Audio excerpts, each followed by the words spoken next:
good answers for that. But this one is to do, this final question is about recent government recommendations to change our kind of electoral setup and our democracy. So this question is, how might the proposal to reduce Liverpool's number of councillors from 90 to 30 affect the Green Party representation? And I'm going to throw this to Tom because I think he's got thoughts on this. First of all, it's not going to be from 90 to 30.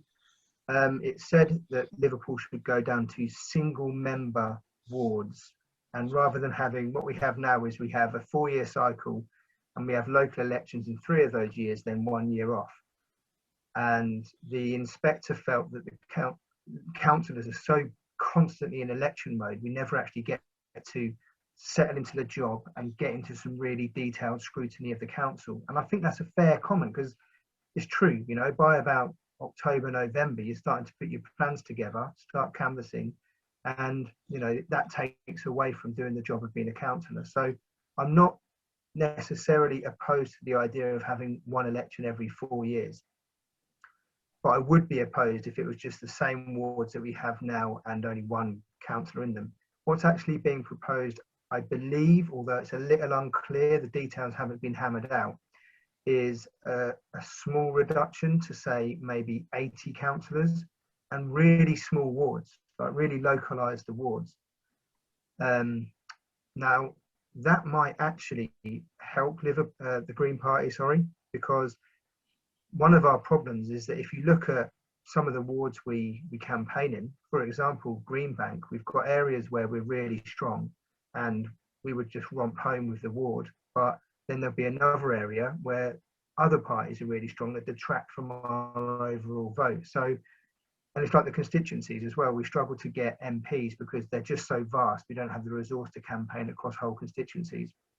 But I think it might be useful. Now, there's another discussion to be had about whether the Conservative Party should be appointing people to tell Liverpool how to run their elections. That's another matter altogether, and I don't think that's the best way to make important constitutional decisions about your local area. However, just to reassure the questioner, we're not going to go down to 30 councillors. It's going to be a much more modest reduction than that. If it happens, the details haven't been hammered out.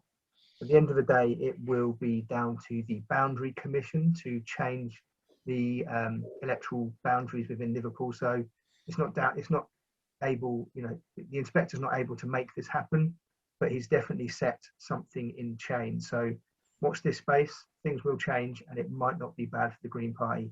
But yeah, we have to wait and see what the actual arrangement is. Okay, great, thank you. I'm looking at time, and I think I'm gonna. I would actually really like everyone else to answer this Forest Green Rovers, but I actually don't